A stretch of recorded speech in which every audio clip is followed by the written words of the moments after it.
Morning, good morning everyone, and welcome to the Yorkshire Dales. Well, we're not actually in the Yorkshire Dales yet, but close enough. Look how stunning this place is. So today is a little bit of a different one. I am on my way to BHP UK, which are in, I think they're in just outside Burnley. It's 16 minutes away from where I am, that's where it is. I'm getting this bike remapped. Yeah, I know, all of you sitting there going, why? Why am I not in sport mode? These roads are fantastic. So, they messaged me basically saying that my bike is on their development list. And although, yeah, I wasn't thinking of remapping my bike. Obviously, all these new Euro 5 bikes nowadays, they're really choked low end. So you'll find the throttle's really on and off. You'll find that the fueling's not perfect. I mean, the fueling on this bike is generally quite good. To get the bike through the emissions standards, the manufacturers put way less fuel in than they need to, or they dip the power curves at like a certain RPM to get it through the emissions standards, which is like, I mean, I get it, everyone gets it, we're trying to reduce emissions, but as general handling of the bike, it does impact it quite a bit. What I've been chatting to these guys about is the fact that this is a 160 horsepower bike, it doesn't need any more power, but what I'm personally interested in is smoothing out that low end. See that little jolt there a bit? It's not awful, but it's just there's a bit of an on and off. And it doesn't help that I'm obviously in rally mode as well. Smooth out that power curve bottom end, make it a little bit smoother around town. Then if for any reason it comes out with a little bit more power, I'm not going to be disappointed. After all, this is essentially just a detuned Super Duke engine, so it would be quite interesting. I will link BHP's video in the description. They will do their own version of this video. Their videos are pretty short, which is actually really nice. If you don't want to listen to me rambling on, their video is probably more for you. The other thing that I really like is they said that I can still keep all of my throttle maps. So off-road mode, for example, is only 100 horsepower. Sport mode and rally mode all have different throttle responses. So I want to keep that. And they said that's fine, that can be done. So hopefully we're going to have this bike dialed up to 11, well, probably dialed up to 12 because it's already dialed up to 11, and smooth as butter. So join me if you're interested, and I'll see you when I get there. Empire State, there you go, BHP UK. Maybe not this one, there we go.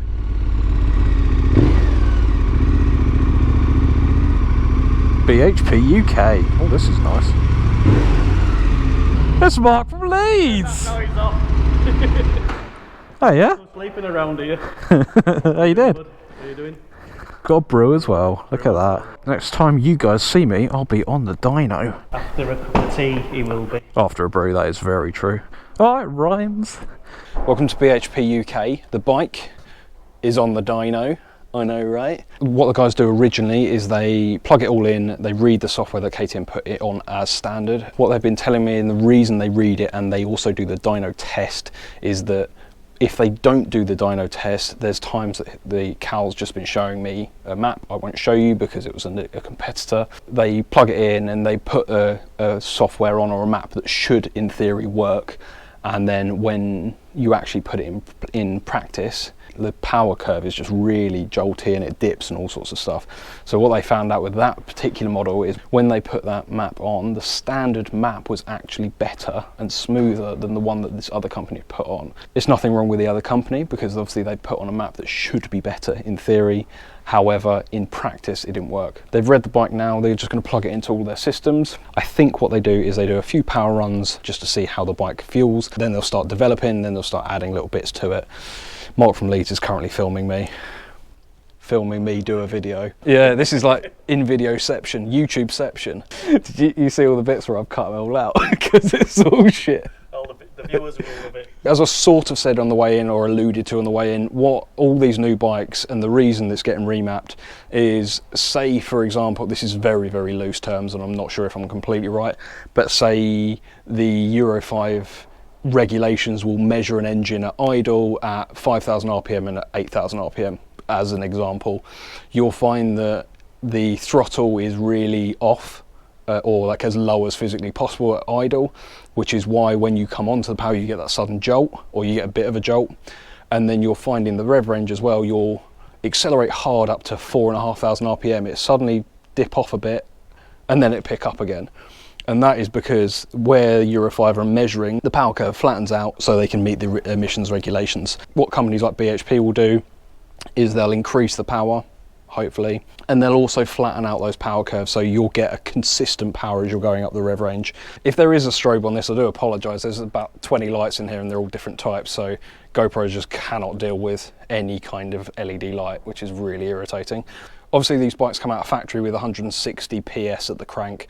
At the wheel you can expect anywhere between 15 and 20% power loss, so I'd expect what, 135, 140 at the rear wheel, not too sure. I don't care about having more power out of this, it's just, I mean, it power wheelies in third gear and a fourth if I'm aggressive, so I don't need more power. Anyway, enough rambling, let's do some dyno runs, shall we? Right everyone, we're about to get going. Obviously got my custom fit guards in. Discount in the description, as usual. This is Cal. Cal is the, you're the owner of this place? Yeah, almost. Owner and runner, the god that is behind the remaps. We've got the social media guy, Luigi? Yeah. Yep, got that right, I'm really crap with names.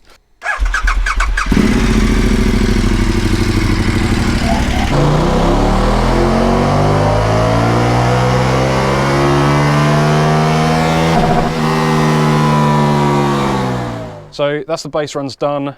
We are going up to Cal. 143 and 144 at the back wheel. But what we're interested in is down here in the air fuel ratio, and true to sort of like Euro 5 form, it is just running lean everywhere. It gets a little bit richer at full throttle, but not really where we want to be. That's not going to be great for throttle response. And I can actually feel the vibrations through the foot peg. I was going to say it was vibrating quite a lot, wasn't it? Yeah. So is that the same when you're on the road, I take it? Yeah. Doing this will hopefully mean there's less vibrations coming through the foot pegs. Oh yeah, that's enough reason to get it remapped in my opinion. 2 runs at full throttle, which was netted out at 143.95 and 144.78 at the rear wheel. I mean, that's not bad considering, well, 160, I was fully expecting potentially like 135, 140 at the rear wheel, so 145 essentially at the rear wheel is not too bad. Don't know whether you guys can hear me because the bike started, but we've done the stock runs and we are just about to do the power run. So this is the one where essentially we know what the bike's doing as standard. So now we start the tuning runs, which is going to get really loud in here, really hot. So let's get them going.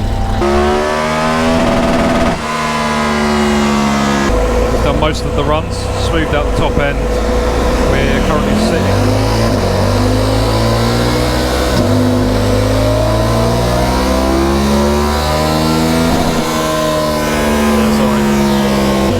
So it's really smoothed out the top end, and now he's just trying to, there's a bit of a lump at the low end. So he's just going to try to smooth that out, and then we're pretty much done.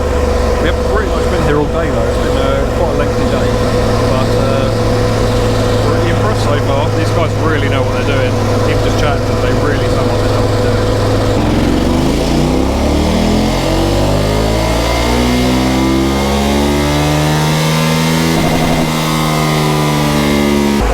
Saying that essentially now we're at super jig levels of torque, which is pretty insane.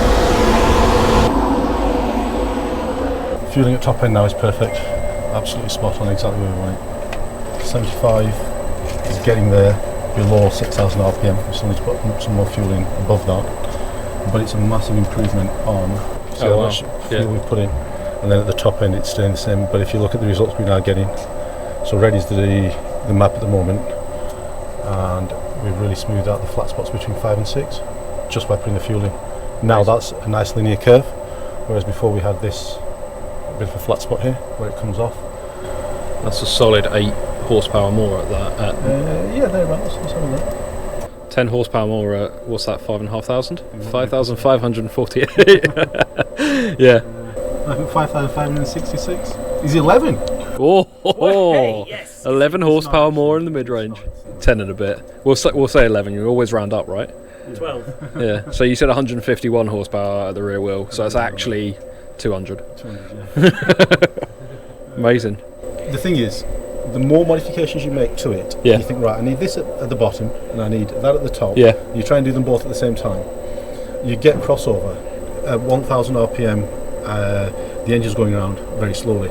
Yeah. Right? So if there's something that's a bit lumpy, it's really going to be exaggerated. Yeah, I was going to say. So that's why you have more resolution at the bottom end than you do at the top. Right. When you look at the resolution, it's linear between all of them. Mm-hmm. So the bottom end, it has to be very precise. At the top end, it's not so precise. What I put in at 50% will also have an impact at 60%. Right. It'll also have an impact at 40%. Right. So if you stick a load in, you think, right, okay, so I put a load at the bottom and I put a load at the top, and we've gone too rich at the top. Has it gone too rich because of the transition from the low end, or has it gone too rich because of the values that you've put at the top end? Got you. So that's why you do one step at a time at this stage, and that's really our job. It's genuinely really impressive to watch. I'm hoping you lot in there are interested as well. That's probably a really ugly view of my face. I'll say that then. Yeah. I hope you all lot are really interested in this, because I am. There we go. You watch, I'll take this back to KTM to get it serviced, and they'll do an update on the ECU and just wipe everything. That's not a problem. Right, I feel like a news reporter. So what we've done all, well I say we, what Cal's done. It's all the different throttle percentages, 25%, 40%, 50%. Sorry, the big fan's just started up. So what he's going to do now, he said it's pretty much bang on what he wants. There's just a tiny little bit at the bottom end which he's going to try and sort out now. Sorry if this is really loud and shouting. So what he's going to do, get it on now, run through the gears, make sure he's happy with everything, and once he's done with that, then we'll go and do a little road test. Feel bad, MarkfromLeeds has been with me all day. It's been a long day. What is it now? It's nearly 3 o'clock. We've been here since about 9:30 this morning. I mean, it just puts testament to what these guys are doing. They're not just going to put some like new map into your engine and sort of tell you to bugger off. He's really going into it. Filmception. They're putting a lot of work into this to make sure it's absolutely bang on. Now, bearing in mind, if you come to them with a Super Adventure like this, with the Arrow can, it'd be way easier for them to do. They won't have to do all of this work, but this is because it's in development stages for them. He's also taken the D-cell limiter off, so it should pop more all the way down.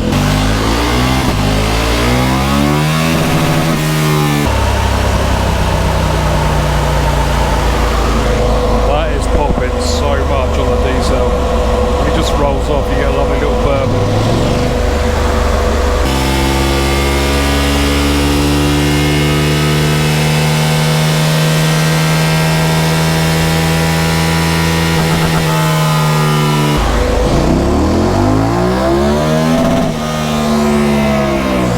Watching that now, I don't know if you guys can hear me, but that is picking up so quick on the Dyno now.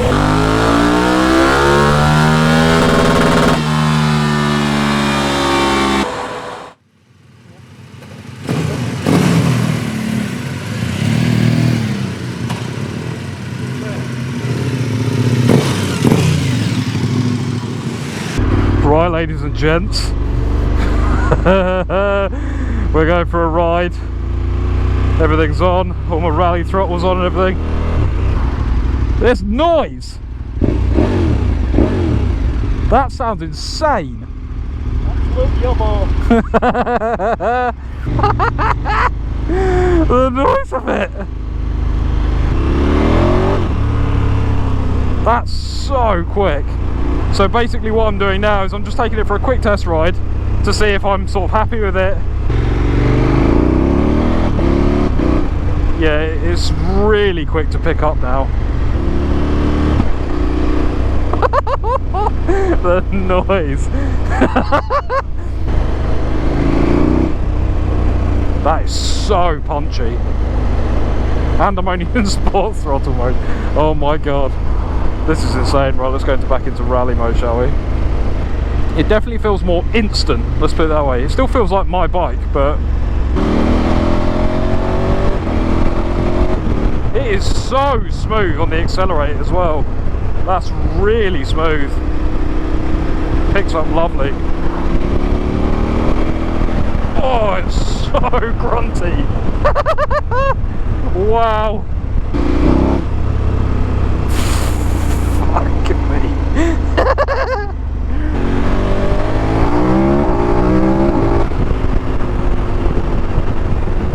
bloody Nora. Oh yes, I am well impressed, BHP. Clearly know what you're doing.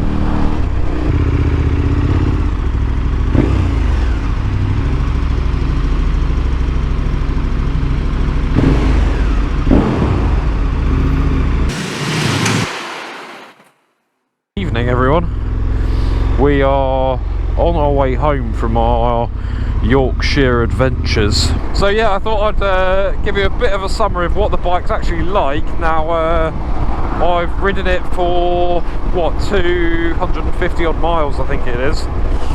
So things I've noticed, it is buttery smooth now.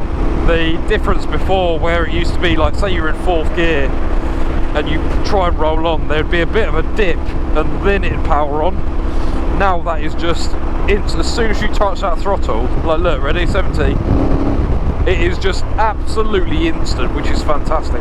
Obviously I'm in rally mode still, so that's going to have an impact on that. When you are going for it as well, there's now no longer like a slight lull at 5,500–6,000 RPM. Before the bike got remapped, you have to feel for it, if you know what I mean. You have to be looking out for it before you actually notice that there's a bit of a dip in power, but that's now gone, which is fantastic. The other thing, I'm going to say fantastic about 20 times in this part of the review, aren't I? The biggest thing that I have noticed with this remap is it doesn't vibrate as much. I don't know whether I put this bit in the video or not, but essentially the low end of the rev range, the engine's obviously rotating quite slowly, or relative to the engine anyway, so every input you make is exacerbated. So you've got to think there's an engine doing this, and it's way more, like you can feel it way more when it's not smooth. Now that Cal and the guys at BHP have smoothed that bottom end out, like there's barely any vibrations compared to what they were before. You've got a V-twin that's shaking about, and it's in low revs, and it's got bad fueling. Or the fueling's not perfect, should I say, it's not bad fueling. Having the low end smoothed out just means that the handlebars vibrate less, and the whole bike vibrates less, but mainly the foot pegs vibrate less. They still vibrate, but there's less aggressive vibration, should I say. I don't really notice that there's much of a power increase, if that makes sense, but it definitely feels more linear. It definitely feels like the bike's a beast again. It feels like, it's almost, you know what? It genuinely feels like I'm riding a Super Duke. It now scares me again, if that makes sense. I got to the point where my bike didn't really scare me anymore. I was like, I knew exactly where the surges of power are going to be, but now it's like the bike is just an absolute monster again. One point that is probably the only negative that I can find, obviously to smooth out the fueling, they're working out what the best sort of air and fuel ratios are across the board. Because they're putting more fuel in, it is less economical. On the way up here I did a test. I sat at 70 mile an hour on the cruise, which is 67 mile an hour on the, I don't know if you can see down here, a little bit of Michael Jackson. It's 67 mile an hour actual GPS speed, and I got 61 mpg for the whole duration. Since I've reset my trip, so we've done 77.5 miles for an hour and 12 minutes, and I've done 56 mpg. Still not awful, and obviously I could sit a little bit slower if I wanted to get better mpg. So all really good with the remap, really happy with it. The guys were fantastic, couldn't recommend them enough. Shame about the fuel, but I mean obviously that was going to happen.